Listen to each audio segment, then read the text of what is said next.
So with this new schedule, tomorrow we'll have another hour. And that will be it. Yes, and that will be it. Okay, this means to cut, something. Okay. So yesterday I was trying to show you this construction due to mathematicians, okay, of the ADHM, which are the solutions to the instantons, in general. And I stopped at the point in which I was trying to show you how to get the connection, okay? And let me recap simply, okay?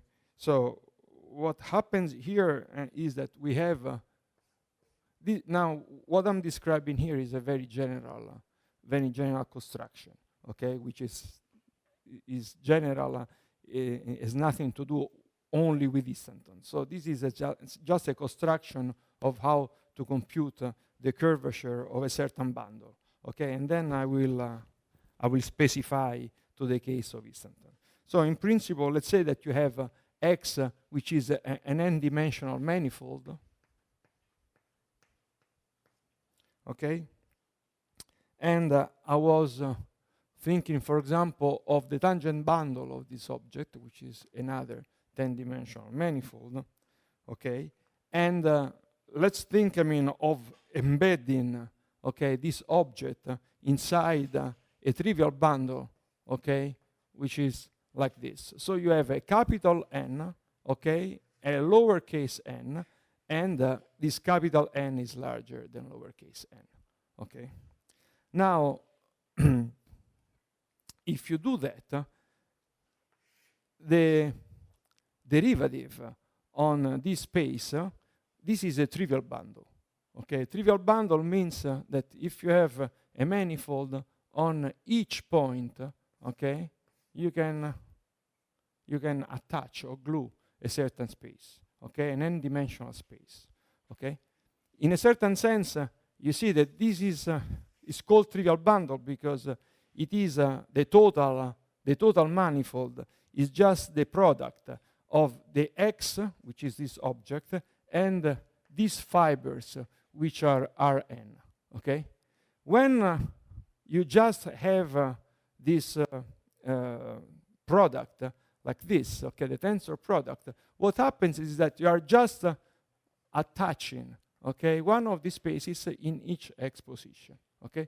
But in reality, nothing happens to this bundle, okay? So the derivative of this, in this situation, is just a simple derivative. It's flat, okay? You are not doing anything strange. While in general, when you have a bundle, okay, this is true only local, okay? Only locally is true that you can attach a certain space on one point. Otherwise, in general, what comes out of this is not of the form of the product, but it is another manifold, okay, which can be very complicated, okay?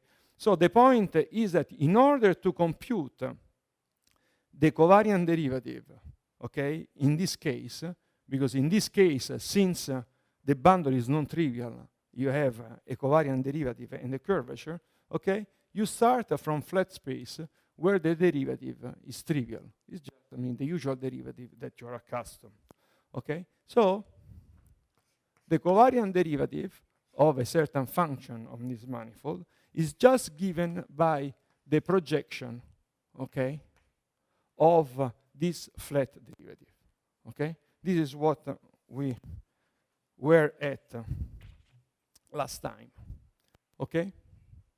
Good. Then I introduced in the language of mathematics what is called a gauge for the bundle. Okay, a gauge for the bundle is just a map, okay, which goes from one of these two spaces to the other, okay? Now, this is a map. You have to think of it as a matrix, okay? This is just a matrix which is n times n, okay? So just think, you introduce this matrix, okay? And then what you want is to introduce also a projector, P of X, and this projector projects on top of E of X. Okay. This projector, in terms of this bundle, okay, is given by U bar. So this is an n by n matrix. Okay? Just you see it from here. Okay? Very good. At this point, if you want to derive the covariant derivative, which is this, you do a very simple computation, okay? Which is what I'm doing now. You have a certain function which goes from x to Rn. This is the standard function. It takes values in a point of this manifold and gives you a certain result, okay?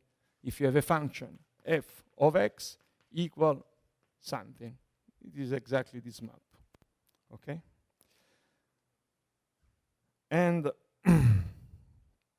let's compute this object, U, which is acting on G, okay?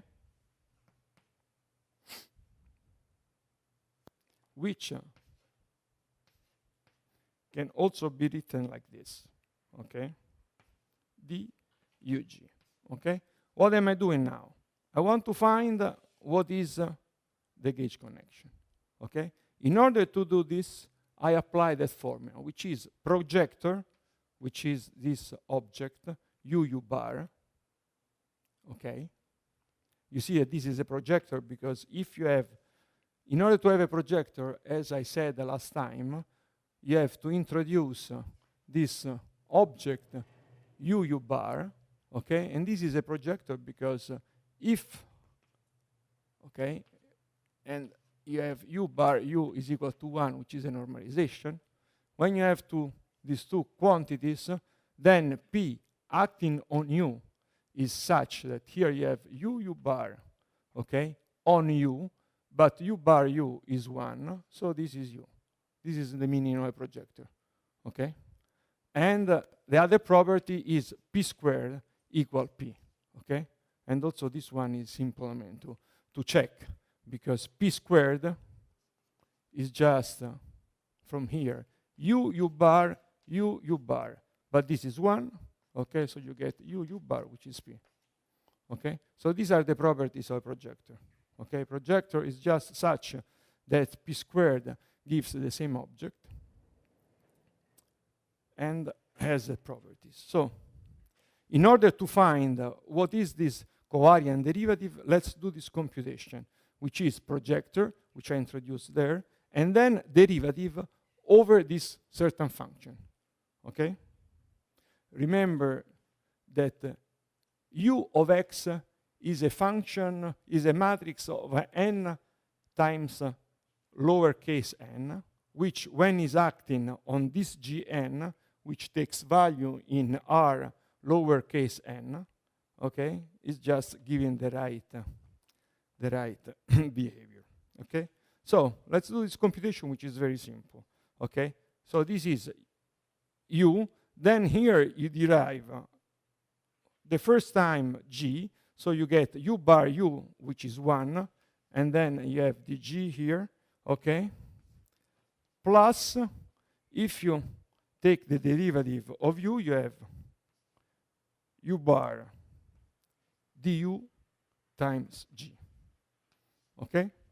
So first, I derived G, and I used U bar U is equal to 1, okay? Then I derived du, okay? And this is what I get,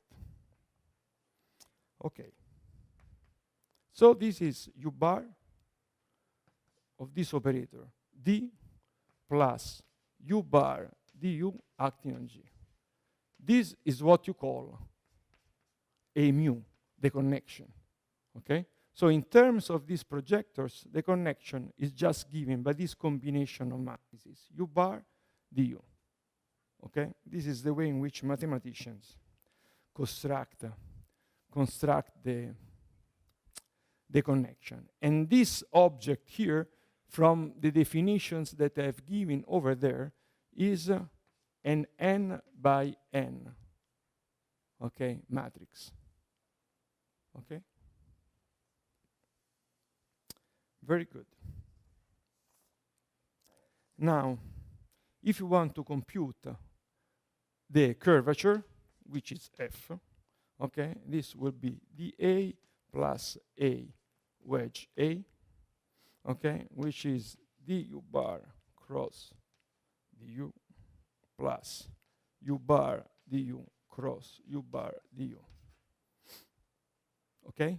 And this is very simple, because we have seen that A is just u bar du. When you take the derivative, you can only take the derivative of this u bar, because d squared is 0. Okay, so this is du bar wedge du. Okay, plus you have this, which is a commutator, A commutator with A. Okay, since each A is u bar du, this is what you get. Okay? Good. Now, let me give you a 2 seconds course on projections. Okay? Because now what we are doing, this is n by n matrix. Sometimes it's useful, rather than work in this space, to work in the complementary space. So let me introduce these notions, okay? Take W a finite dimensional space, and P a projector on W, okay? So that W is a space, and P is a projector. And let U and V be the range and kernel of P. That is, P of U is equal to U, P of V is equal to 0. So you see, this is the range, okay? And this is the kernel. The kernel means just when you act on it, you get 0. Okay, the range, when you get, on this object, this is what you get, the domain of the object, okay? And there you have these properties. P squared is equal to P. Second, if you have an x belonging to U, P of x is equal to x, okay? Which means this object is a projector on U. So you take any element of U and you send it, in the same element, okay? Then 3, W is just the sum of these two spaces, okay? So if you have a certain x, this can be always decomposed like U plus V, where U belongs to U and V belongs to V, okay? So P of x is equal to x, okay? And V is equal to 1 minus P x, and this you can also call it Q. So this is also Qx. So this is the projector, okay? And this is the complement, as usual. Complement means that if you have something plus whatever is left, you get the entire object, okay? If you have a cake, and this is sliced, okay? This is the original space, and the rest is the complement. Altogether, they make one cake, okay? And this is what we are doing here with this space. We divide it, in two subspaces. There is a projector which projects on a certain part of this entire space, and then there is a complement. The complement is whatever is projected on the rest. Okay. It is simple to see that a range we have seen, this is the range and this is the kernel, okay? That the range of the kernel of P and Q are interchanged between them, okay? How do you see this? It is P of U is equal to U. Now let's introduce Q instead. 1 minus Q acting on U is equal to what? Since this projection is 0, this is just U, okay? And Q of u is equal to 0. So you see, whatever was the range before now has become the kernel for q. So the range of p is the kernel of q, and vice versa. Okay? So what you're doing, you just, with these tricks, I mean, you can exchange projectors. Okay? You can use either the projector p or its complement. Okay? And this means that you stay either on the space, which I thought, I mean, here, on the space u or on the space v. Okay, so this construction is completely general. It's a construction which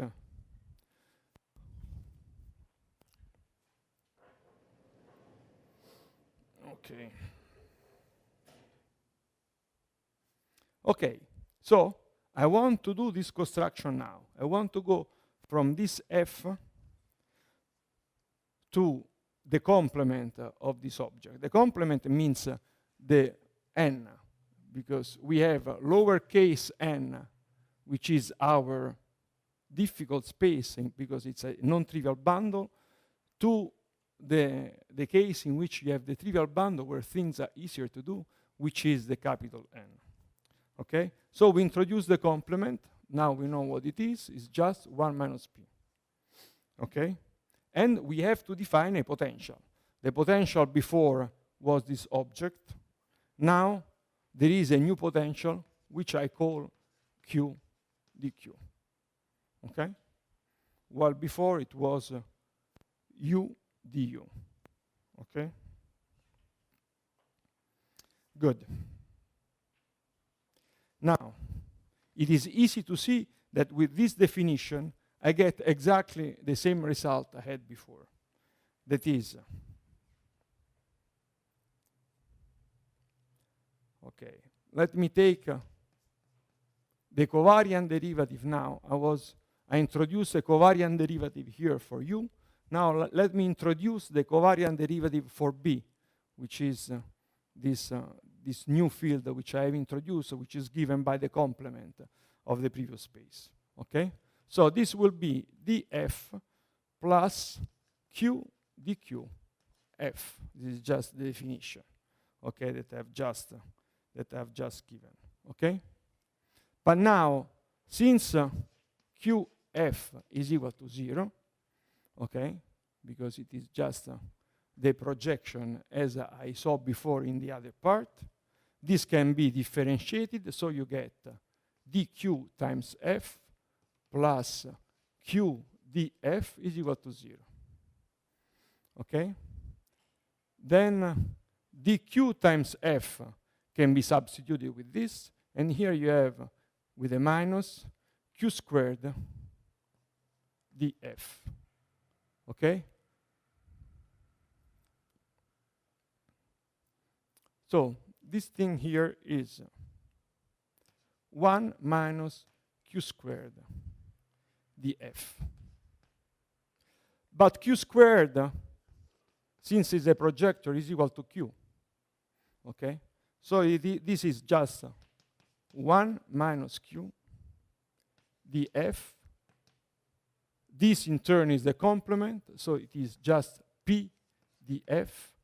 Okay? And this is exactly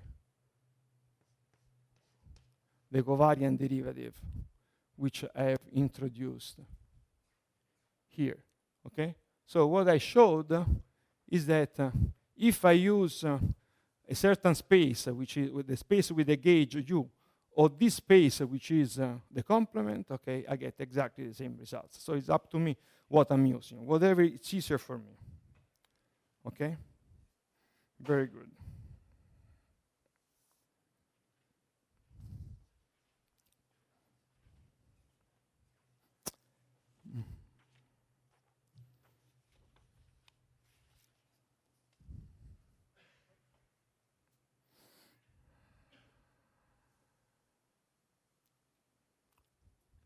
Okay, let me erase here.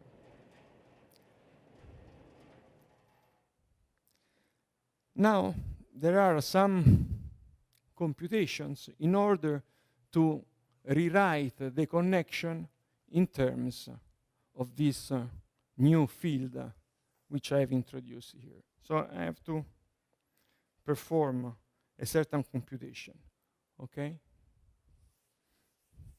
What I want to, I showed that the covariant derivative is exactly the same in if I use this gauge U or if I use Q, okay?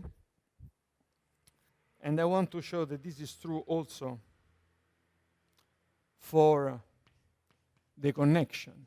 That is, over there I have defined a certain F in terms of U. If I define now F in terms of this B, which I've just introduced, what I get is just dB plus B wedge B, okay? Now,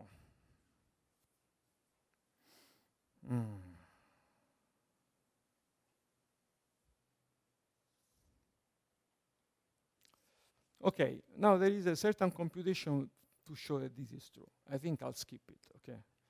Also because something like, since this kind of computations are not very familiar, one can get lost in these details, okay? So trust me on this point, that if you have a gauge connection, okay, written in terms of this U, you can write the same gauge connection in terms of this B. The reason why I'm doing all this Kama Sutra is just because doing computations in one with one choice or another one is different. It's much simpler to do it, I mean, in this environment here. This is why I'm doing this. So let me skip, I mean, this proof, the proof that in reality this is true, okay? And let me go to the last, to the next subject, okay?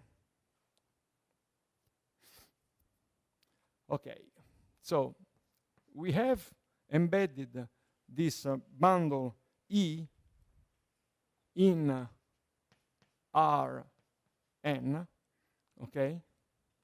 And so I call it, I mean, E of x, okay? We have embedded it into Rn. Now what you can do is to use the complementary bundle, which is written like this. This is the same concept, okay? Instead of having this bundle, you have this object, okay? If you reason in terms of this bundle, while before you introduced a gauge which was called U, now you want to introduce a gauge which is called V, okay? So you say that this Q, okay, it is just V bar, okay? Before I introduced an object, which I hope I didn't erase, in reality I did, before I introduced an object which was a projector P, okay, which was U bar, okay?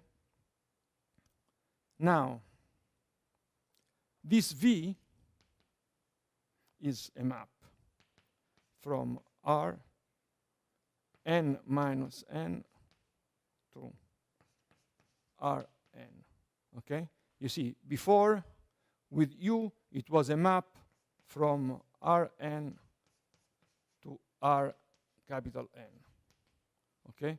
This is the meaning of the transverse space. N minus n instead of this n, okay?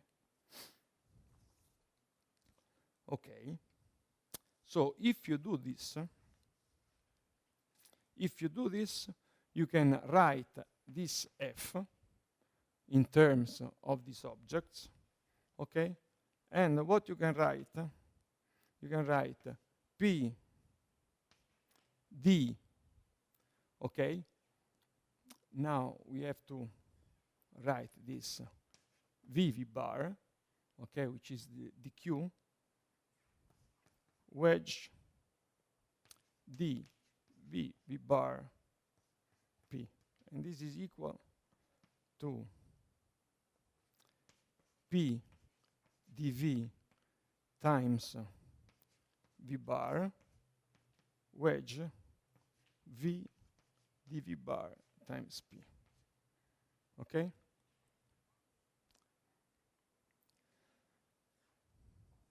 V bar V is equal to 1, like U bar U was equal to 1. So the final result is just P dV wedge dV bar times P. Okay? And before we had a lowercase n times n matrix. Here we have this matrix. Okay? Capital N times capital N. Okay. Now, this is called an orthogonal gauge. No? U was our original gauge, and then V is the orthogonal gauge, orthogonal to it. Now, not always when you do a projection, okay, you have that the gauge is already orthogonal.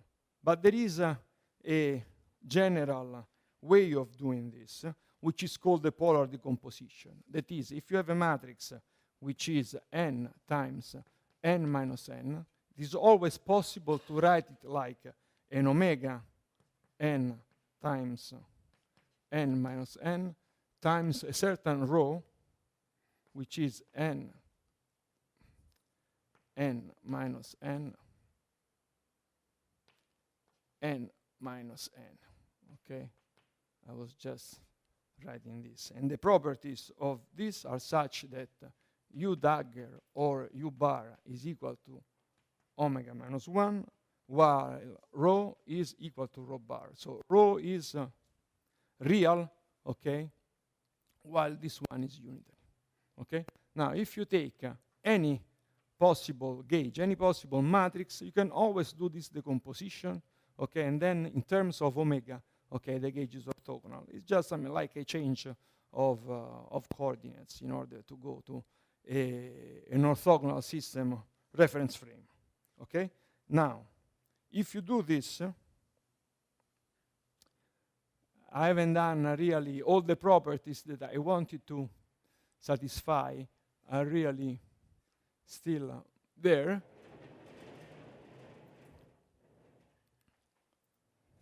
In fact, okay, what I have is that omega is V rho to the minus 1, okay? I've just multiplied by rho to the minus 1 from this direction. So what I get is just omega, which is V rho minus 1, okay? And if you want V bar V, this is just rho squared, okay?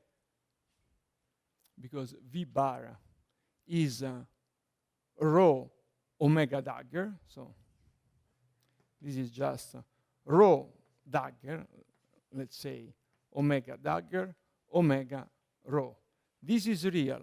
This is unitary, as you can see here. Okay, so this is just rho squared, okay? Very good. Okay, so this is V dagger.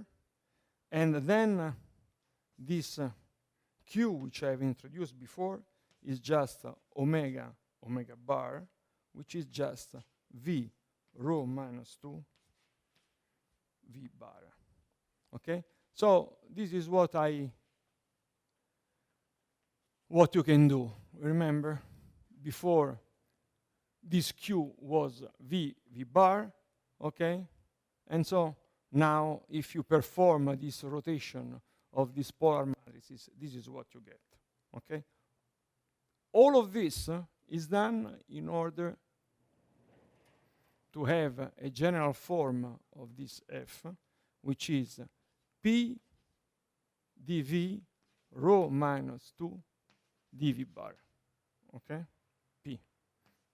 Okay, so what I'm saying, this is the standard computation. Just in case they're not orthogonal, you have to replace this formula with this one, where this rho is this matrix here.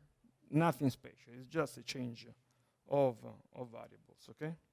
Now, once we have done all of this, we are ready to go to the ADHM construction, okay? So this is completely general. Has nothing to do. It's just is writing the connection of a certain bundle. Okay. Now let's go to the ADHM construction. Okay. Now, ADHM construction is simple. Means that you have to choose a specific form of this gauge, V or U. Okay. In general, this can be arbitrary. Now we have seen last time that the transformations that leave, that change the gauge connection are transformations of a certain kind. Okay? So let's imagine that you have our space, which is S4. Okay? S4 written in terms of quaternions, okay, is the projective line, like this. Okay? So if you do this, you say, what is the projective line? You know, if I write it like this means that if I have, what is a line? A line is, projective line is an object for which this is valid. If I have a certain scale, Q, okay, and I multiply these coordinates by Q, okay, this is the definition of a projective line. So the gauge which I have to choose now, I call it delta, and this is Cx plus dy. This is the equation of a line. Okay? You see? No? This is general equation of a line. So what I'm doing, just choosing a specific gauge, using this new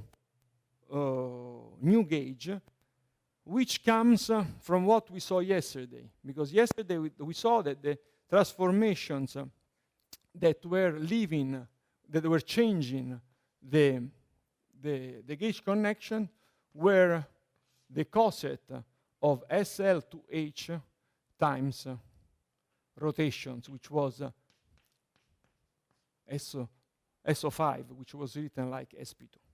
Okay? And these transformations were exactly of the form A plus BX, which is what I've written here, because since these are projective coordinates, I can always set one of these two variables to 1.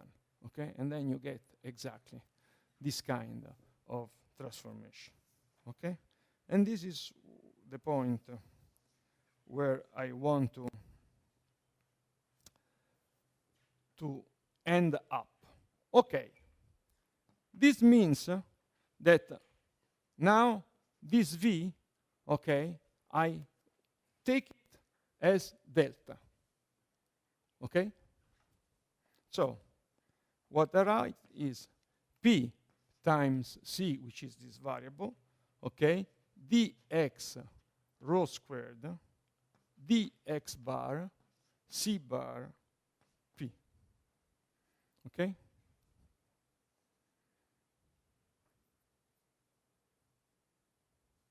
So before we saw that rho squared, which I cancelled.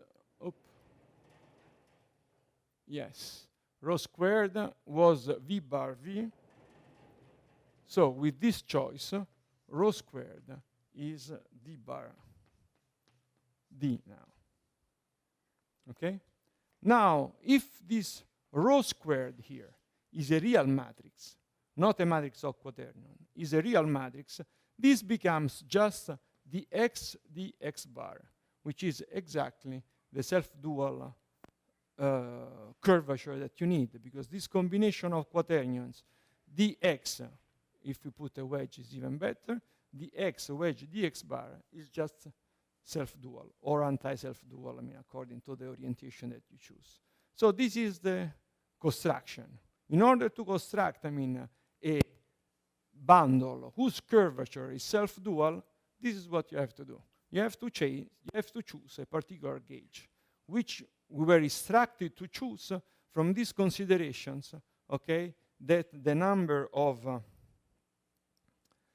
transformations which were changing the connection are the coset of those two groups that I've written here.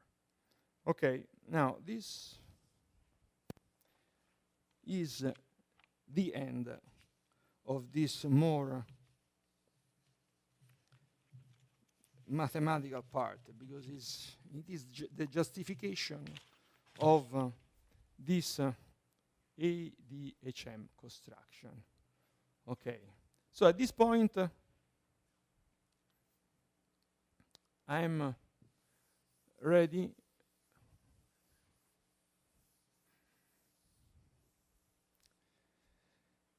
to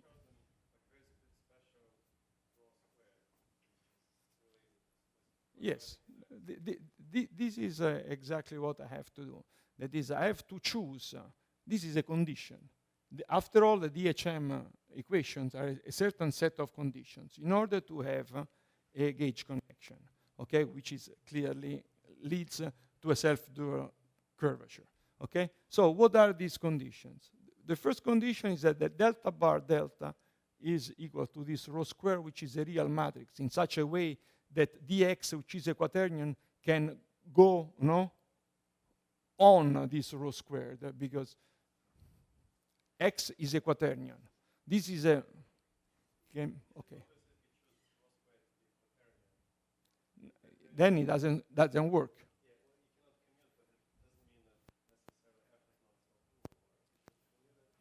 No, the point is this. We have seen yesterday that the combination which is self-dual is dx bar wedge dx, or anti-self-dual, and this is self-dual. Okay? So what I want to do is just to recover this combination. This combination is what is self-dual. So in order to do this, there is this rho squared in the middle. Okay? But this x is a quaternion like this, alpha alpha dot, and it can also be then a k by k matrix. That is a k by k matrix in which each element is a quaternion. Now, in order for rho squared, okay, to go past this x, this has to be a matrix of the form rho k times k, for example, times 1, okay, alpha alpha dot. Then at this point, this object can go over this, and then you get this dx. If you commute rho squared with dx. Yes. This is the most general that I know of. I don't think, of something which is simpler.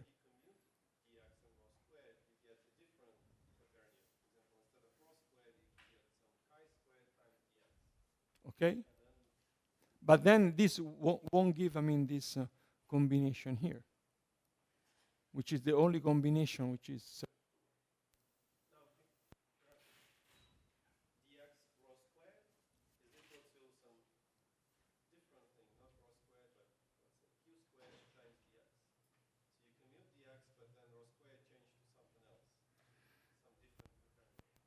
But this, I don't see any other, something like there is a theorem which I call, I guess what it's called, Schwarz lemma, something like this, that says if two operators, okay, it's the same lemma that you use when you the Schur lemma, that's something like if you have a certain set of elements which commute together, then you can simultaneously diagonalize all of this.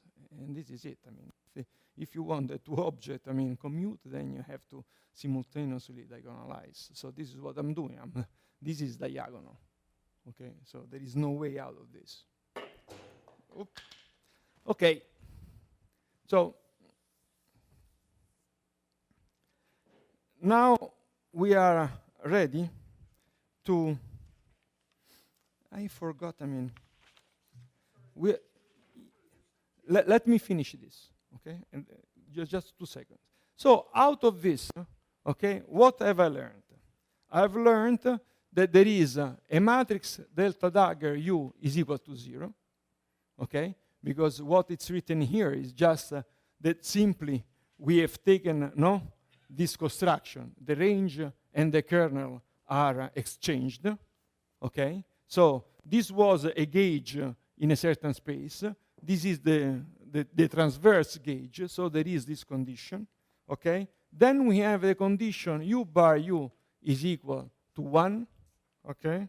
Then we have d dagger delta is equal to this rho, which now I call f, just to make things more complicated, okay?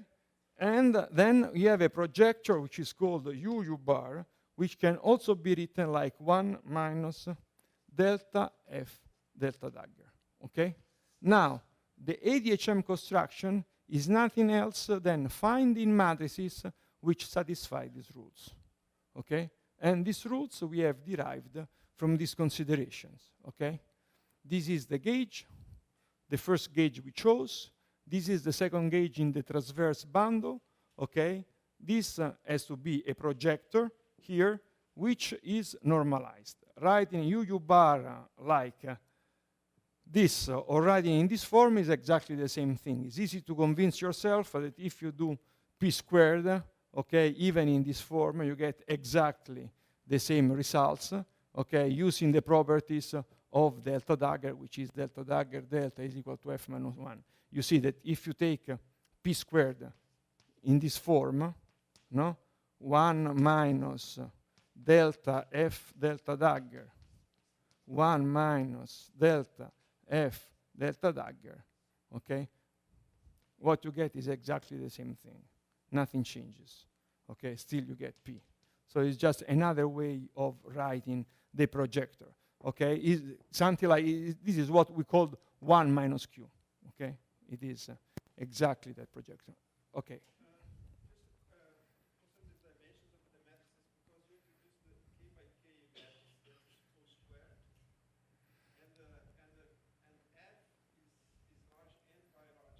Okay, now clearly now, because I did a construction in which I had a lowercase n, a capital N, then I had n minus n and n. Okay. Now what happens is that this was the general construction. Now let's go to instantons. The instantons I want to write are the instantons of winding number k. Okay, so I want to write instantons of winding number k, okay, and which must be also SUN matrices, let's say, where this n now, you know, there are not enough n, so let me call them in, no, this n, which is not this n, is a different n, okay. So now these matrices, okay, are just matrices of the form k plus n times k and whatever. And these are exactly, they exactly correspond to this object, okay? So what was n before is k, this is k plus n, no, and so on and so forth, okay? So this is a translation in these terms. The ADHM construction now is just, you have, you know, something like, this is really smarter than mathematicians, because in first place, you had to solve differential equations, which are always complicated, okay? While these guys, they write a problem of solving differential equations in an algebraic problem. What you have to do is just to take these matrices, and this is simple algebra that you have to solve. This in principle, okay? In practice, it's still a mess, because the thing is that even if you say, this is an algebraic problem, but beyond, no, second order equation, third order equation, finding solutions is not easy, okay? Now, the thing is, for many years, people have tried to solve explicitly this object, okay? Until a certain point, with this method of localization, which hopefully I will try to explain, okay, there was no need anymore to solve these constraints, okay? Because in principle, what you had to do was to have a certain Lagrangian. Now we'll see what are the fields and the content of this Lagrangian. You have to apply the constraints, okay? And then whatever is left, you have to try to solve. This is complicated, but you can renounce to the idea of solving these constraints and go ahead, okay? And put, for example, Lagrangian multipliers, okay? And then you see what happens. And this is what we are looking at now, okay? Okay, good. Now, we have to come to fields. That is, until now, I have just written the gauge the field strength, okay? During the previous lecture, you have seen what is the Lagrangian of n equal to theory. So let me rewrite it just for the hell of it. I have it somewhere.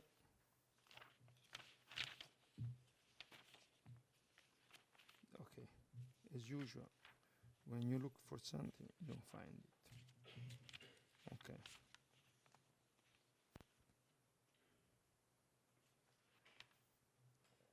$20,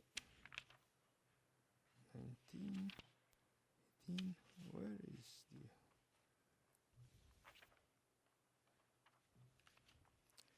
Okay.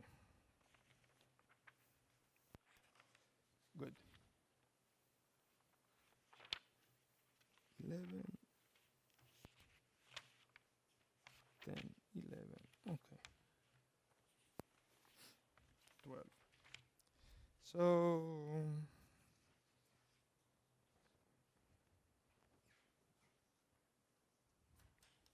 let me write down the Lagrangian of n equal to theory in components.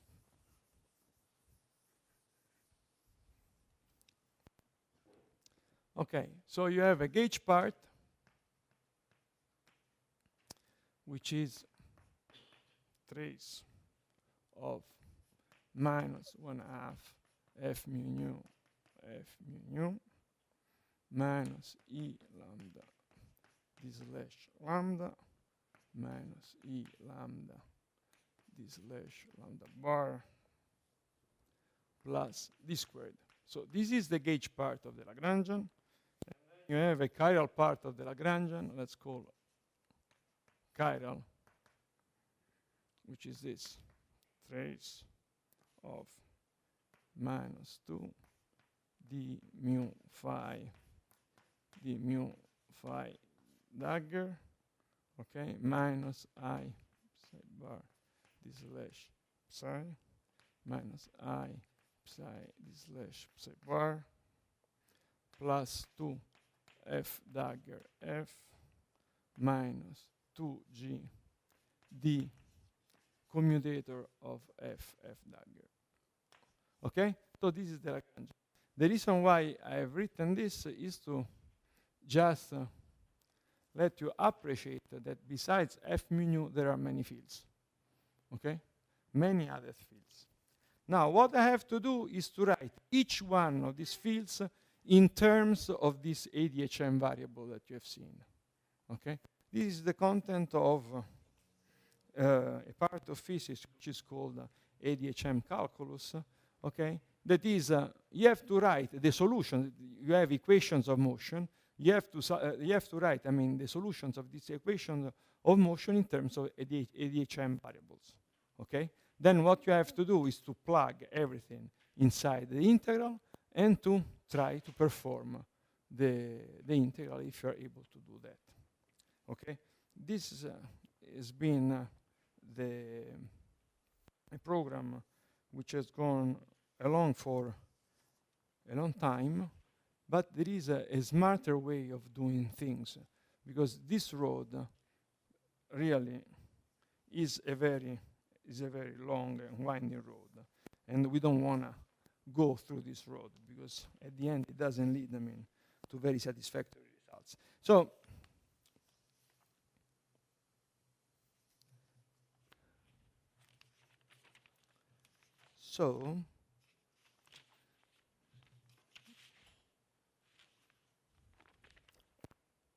okay.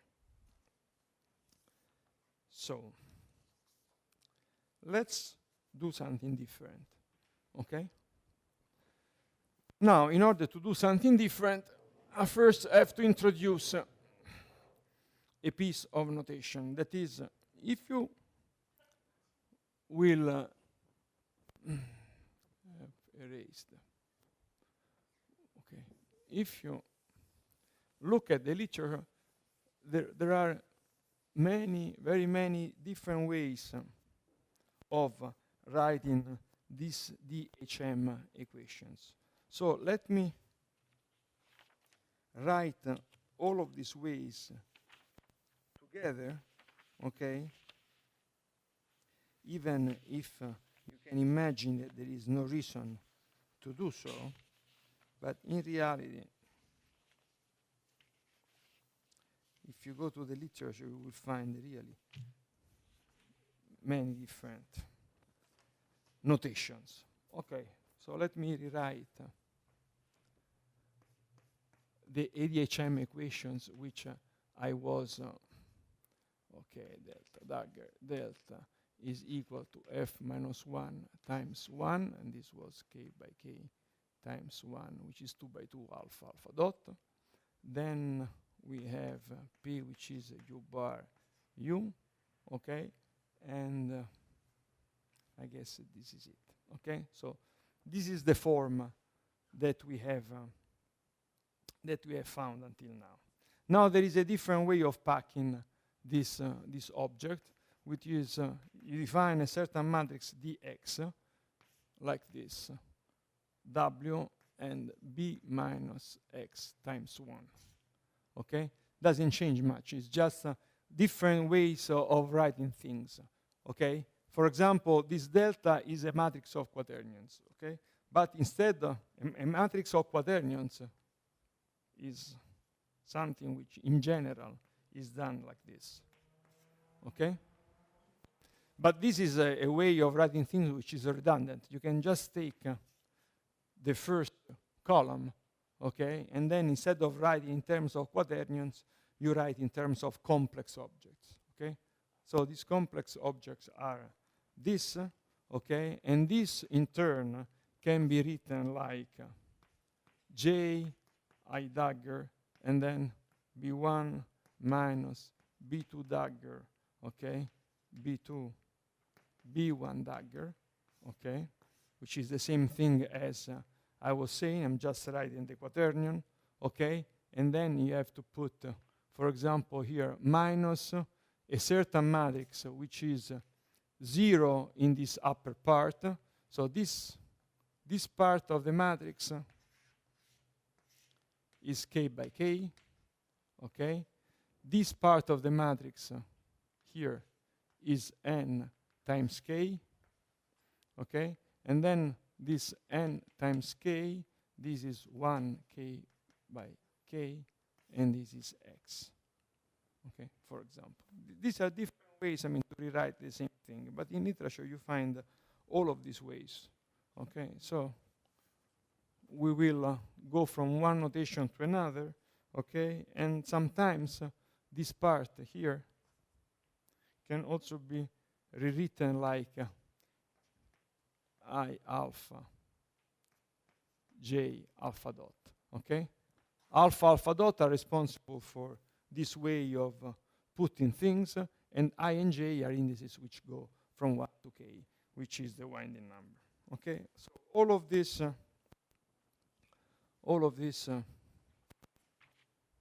notations are used, and if you use, for example, this notation here, okay, then these equations just become of this form: b1, b2 plus ij is equal to 0, b1 dagger plus b2 dagger plus I dagger minus j dagger, j is equal to 0, and sometimes also written like w bar tau c w minus this eta c n m, and then commutator a n a m. All of these ways of writing things are exactly the same equation, okay? Once I use this notation, which once I use this other notation, which is here, or I use this other one. These are all different ways of writing exactly the same things. Okay, 30 minutes. Good.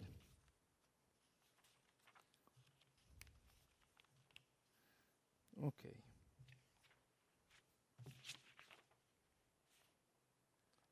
Okay. Short.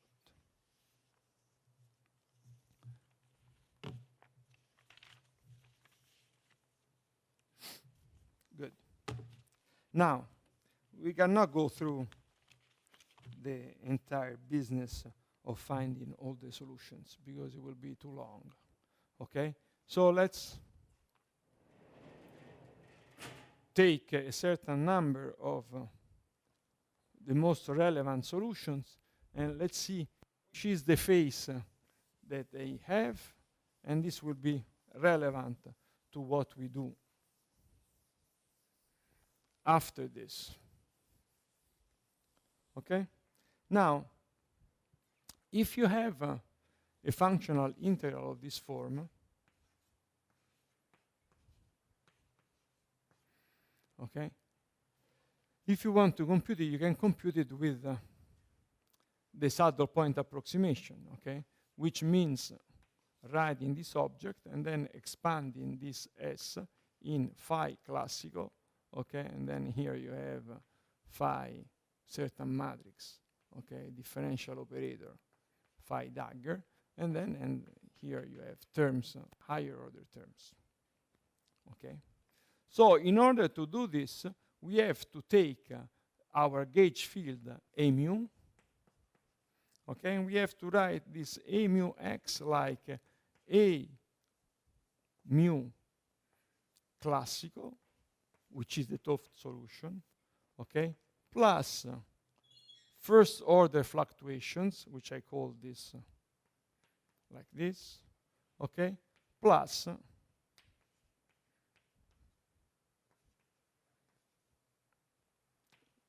okay, I don't need more of this, okay, this is I is equal to 1 to n, for example. So what is this division, okay? These are just, it's just the expansion of a field in terms of the fluctuations, okay? So this is the classical solution, which is the top solution. This is just the variation. You have a certain field, A of x, you take the variation, which is A of x, like this. So this is the first order variation, and these are the higher order terms. So if you want an expansion in terms of h dagger, this is the linear term, and these are terms higher order in h bar. Okay? So you have to do this, then you have to plug this solution inside here. Okay?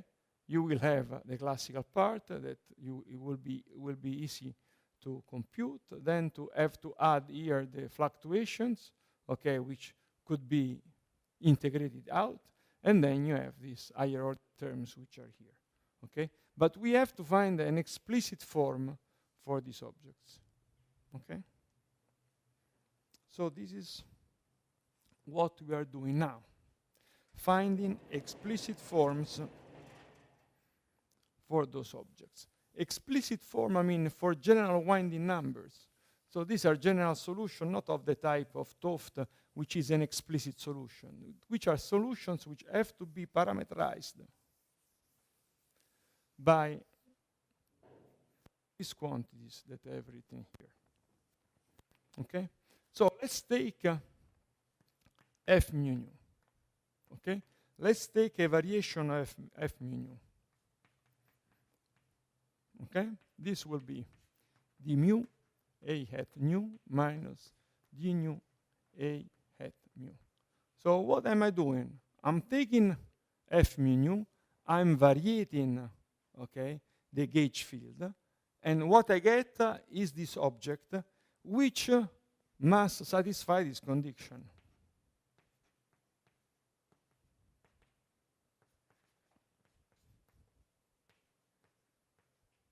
What does this mean?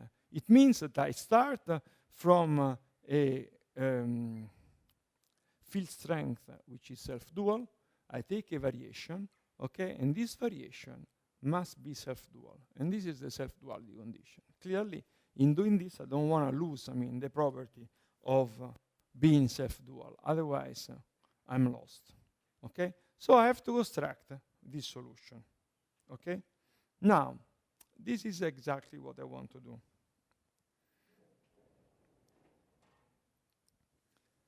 In order to do this,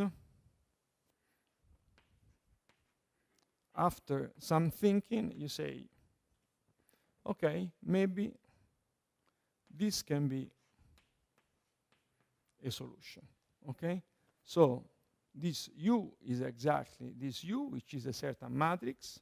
Okay, the B is just this object here, which I call B.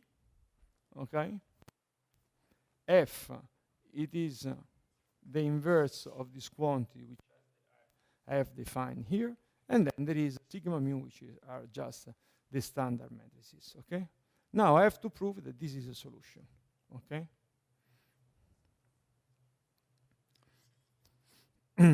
this is what is called ADHM calculus. That is, you have to play with these ADHM matrices in order to find that these are the solutions. You see, these are this is a general form.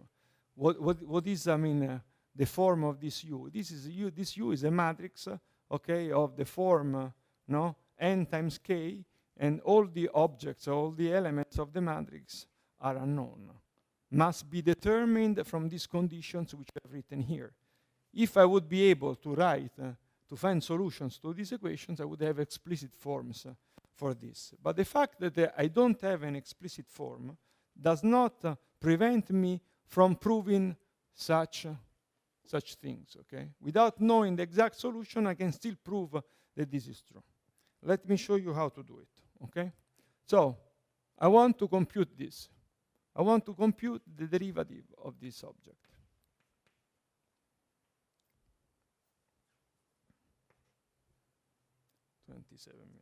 Okay, so d mu acts on this object.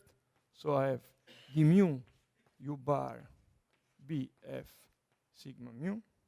Okay, and then here you see that these are just numbers, because these are just numbers. So derivatives don't act on numbers.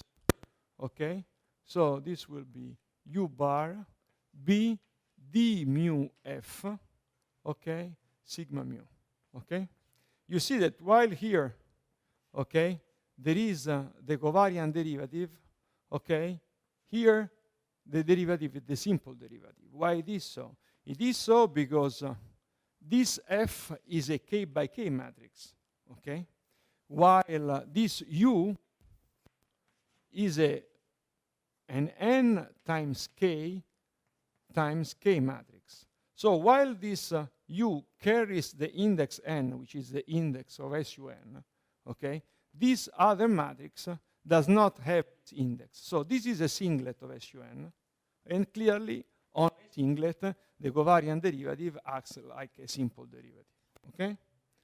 So this is why this is written like this.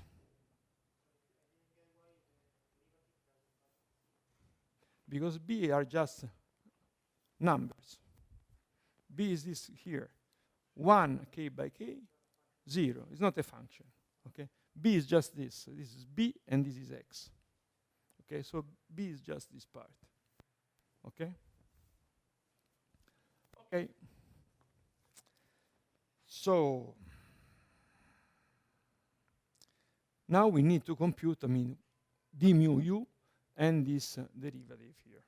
Let's start with d mu f.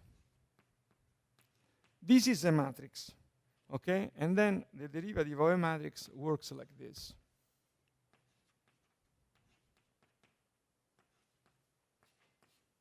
Okay? And this is simple to write, is minus f d mu. This f minus 1 from here, it is delta dagger delta, and this is f.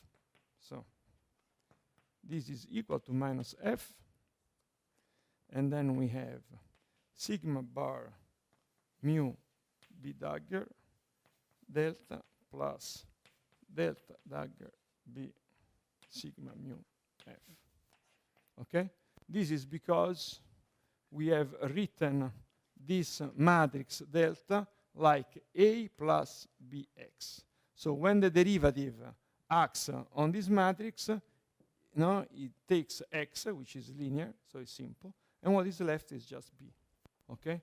So you see that when the mu is acting, it acts first on delta dagger and then on delta. When it acts on delta dagger, what you get is something like b dagger. There is a sigma because this is a quaternion, so this is the way in which you write it, and delta is left alone, and then, okay? So this is the form of this object, okay? Now, let's compute this d mu u bar. This is more complicated, okay?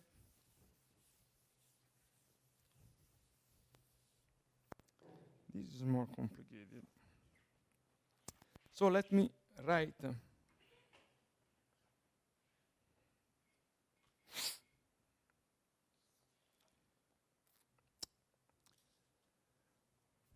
so let me do something different, okay?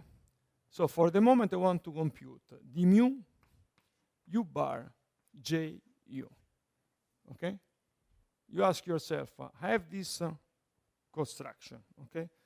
What is this? You see that in the moment in which you will choose a specific form for j, it will be easier to retrieve, that solution over there, okay? If you choose this j to be u, this will become u dagger u, which is 1, and so this is just the derivative I'm looking for, okay? But for the moment, let me do this in complete generality, okay? So this is it. Okay, now, this combination here also is a combination in which I have to take the covariant derivative. So covariant derivative is just simple derivative plus, okay, let me write it like this, okay? And this is the connection. This connection we already wrote, so it's simple, to see it, because this is u bar du, okay? So if I want to substitute, I just wrote in this form to let you recognize, then this is a mu. But together with these ADHM equations, okay, we remember that the connection A was u bar du. So if you want to write, this is just u bar du. So let me do this derivative. Okay, so you get d mu u bar, and then j u plus u bar d mu j times u plus u bar j d mu u plus u bar d mu u minus u bar j u bar d mu u. Okay? You see, this I'm missing u bar, and then I have to write, sorry, I forgot. I have to write this j u, and then minus u j u bar d mu u. Okay? So I've just rewritten this thing. The first derivative gives 3 pieces: 1, 2, and 3. Okay? This one gives 2 pieces. Okay? First one is u bar du u bar du, u bar ju, and then the other term. So I've just rewritten that stuff. Now let me give numbers to these pieces because there are too many otherwise. So this I call 1, this I call 0, this I call 3, yes, this I call 2, and this I call 4. Great. And now I just compute 1 plus 2. I just take 2 of those pieces. Okay? So let me put them together.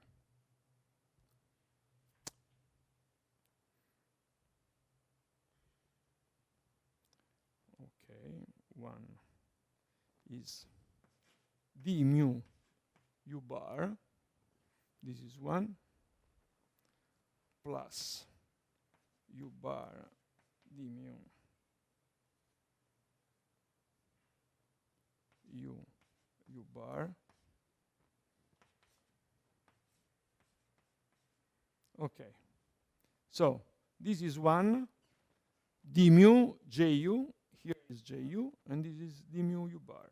Okay, then 2, it is ju here, and then this piece u bar d mu u bar, u bar d mu u bar. It's just, I'm just collecting these pieces.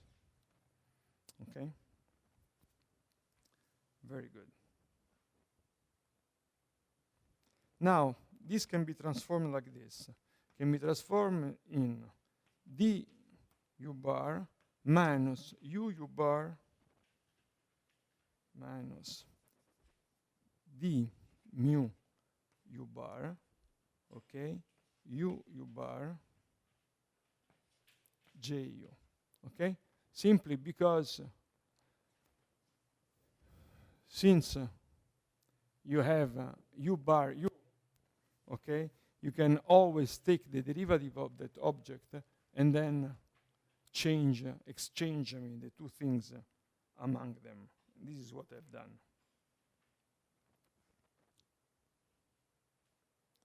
Okay.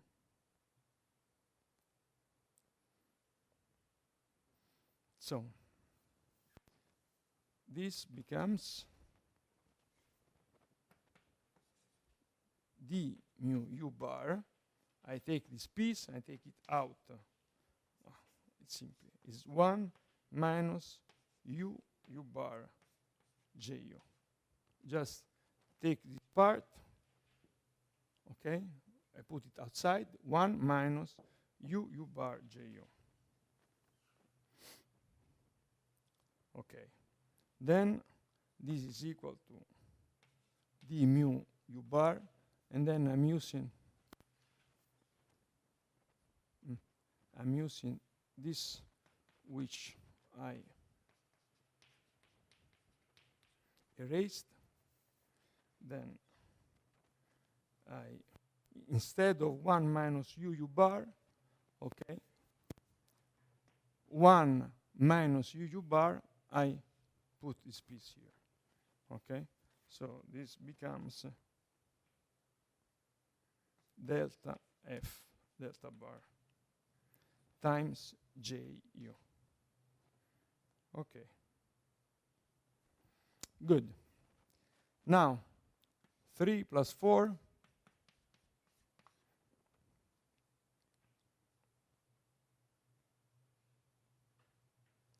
you do a similar gymnastic, and what you get is delta f, delta dagger d mu u, and then minus u bar j delta f d mu delta dagger u. Okay, using the same tricks. Okay, you can do this. Now you're ready to put everything together. Okay, and the winner is, where is the 0? there is a zero part. Okay. There are 5 terms. Okay. What I did, I grouped 1 and 2 and 3 and 4 together, and this is the result. While 0, I left the way it is. Okay. So now I collect this result, and I obtain this d mu u bar ju is equal u bar d mu j, which is this term which I was calling 0 before, okay, minus, and then u bar d mu delta f delta dagger ju, which was 1 plus 2, and then you have minus u bar j delta f d mu, I have to erase,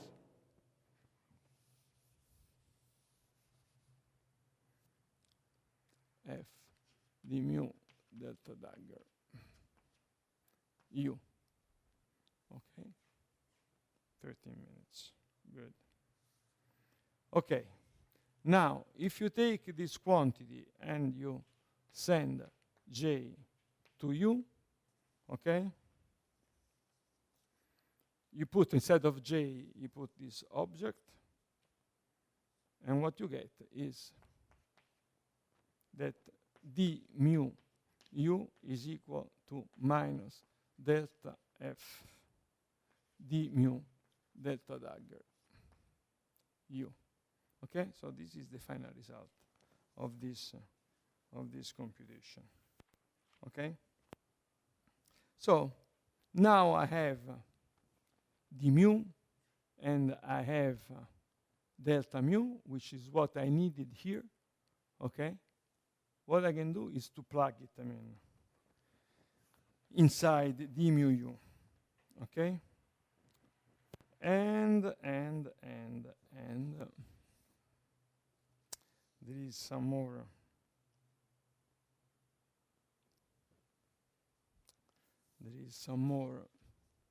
gymnastics, I mean, to do.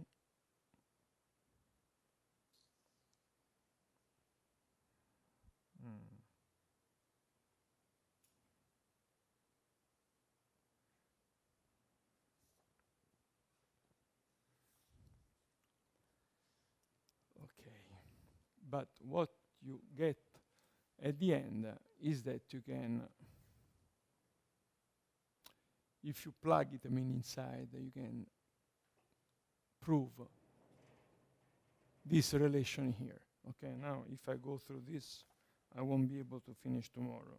So unfortunately, I have to not go through the details of this computation. Okay, so if you do that, then you will be able to prove this quantity. Okay? Now, why have we done all of this?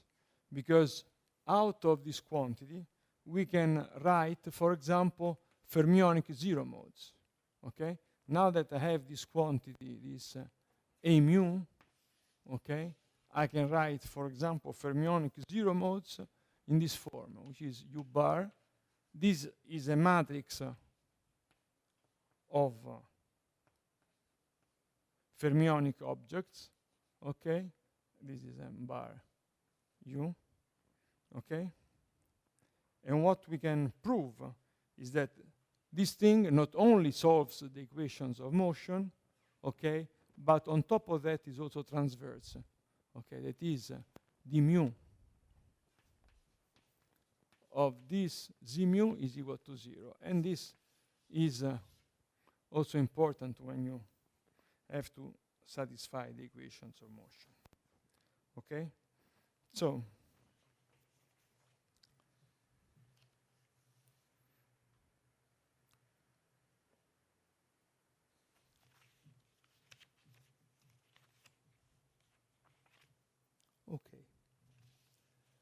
okay. So the point now that I want to stress is this. you have the Zeus equations, okay? These are telling you that these are the supersymmetric transformations, okay? Minus d mu phi, okay? Q phi is equal to 0, okay? If you squared these objects, you have Q squared of A mu is equal minus d mu phi. Then you have Q squared of psi equal minus phi psi. And you have Q squared of phi is equal to 0. Okay? So these are the supersymmetric transformations of n equal 2 for this subset of fields. Okay? Now you see an interesting thing.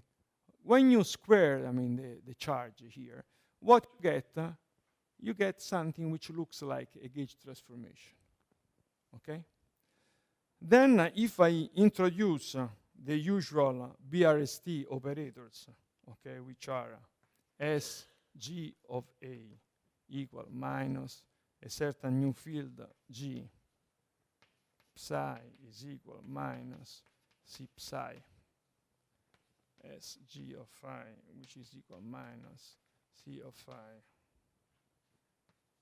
C, which is minus 1/2 C over C, okay? These are just the BRC transformation of the gauge symmetry.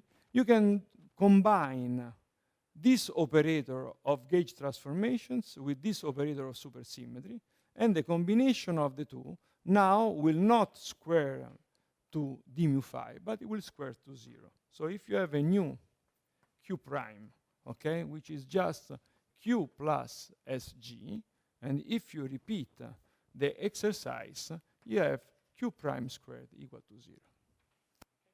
Why this observation is interesting? This observation is interesting because this means that this Q prime operator in reality is a differential.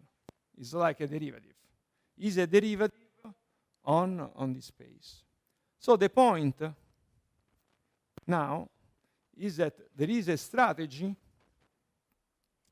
to perform this functional integral, and the strategy is this. Okay? You have a functional integral which is of this form. Okay? If you are able to recognize that this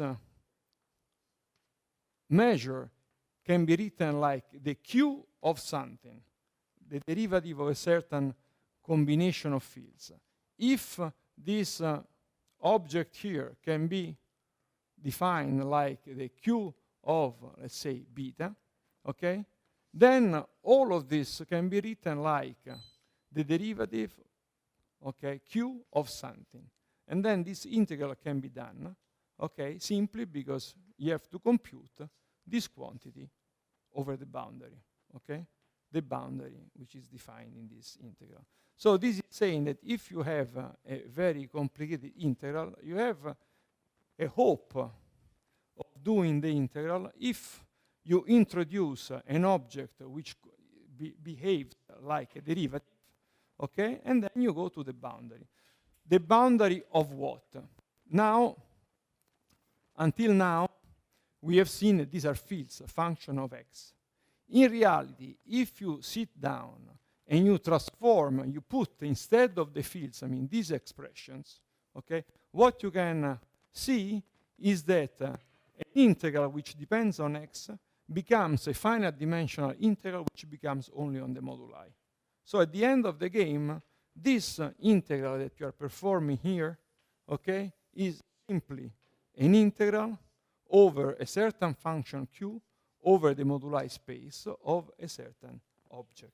In order to do this, I have to show you how from these transformations which are acting on fields, okay, you go to transformations which are acting on these ADHM variables, okay, because these are the moduli, okay. All I want, is something like objects which act on these matrices, because these matrices are finite dimensional. So this now is an integral over the dimensional of this moduli space, okay. Now, this is what 5 minutes I can start showing you today, and we'll finish tomorrow. Okay, and then when I've convinced you that this is possible, I will tell you that still this is not the end of the game, because unfortunately, this moduli space, okay, is a moduli space which is not well behaved, okay? That is, there are singularities, and I have to take these singularities out. I will show you how to do this. It's even simpler than what you can imagine. Okay, so in reality, this derivative that I have introduced is not the end of the game.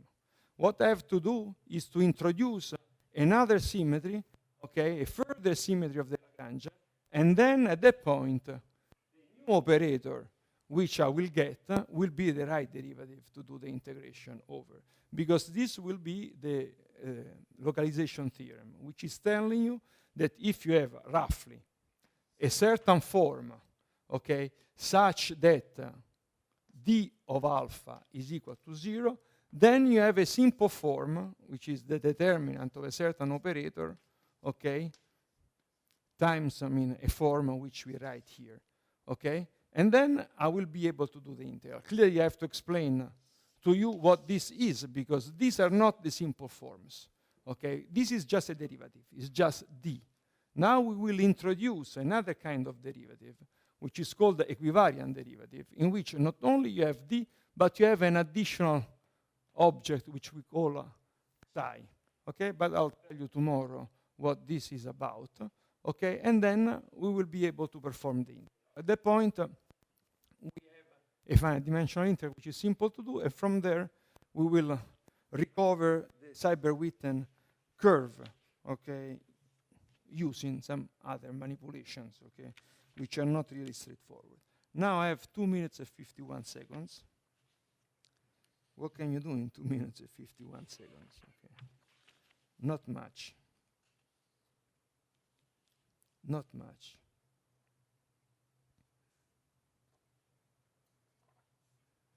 So I won't do anything. Okay, I will stop here.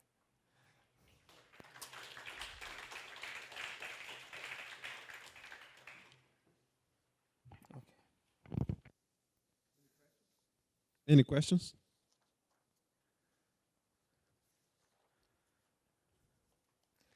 Okay. So I may ask you. So this is the same technology that we see in topological field theory, introducing this Q cohomology and. Yeah, exactly. This is it. At a certain point, later on, I will show you that in reality, yes, you can introduce the forms, and so yes, it is the same.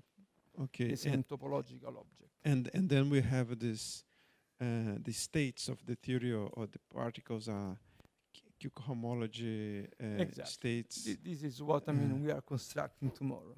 Oh, okay. Okay, because we are constructing this cohomology, the cohomology of this new differential. Not the cohomology of this differential, it's the cohomology of this new differential here. Okay. So 1 hour. I'll see what we can do in 1 hour. Okay. Okay. Thank you. Okay, so let's thank again the speaker. Okay.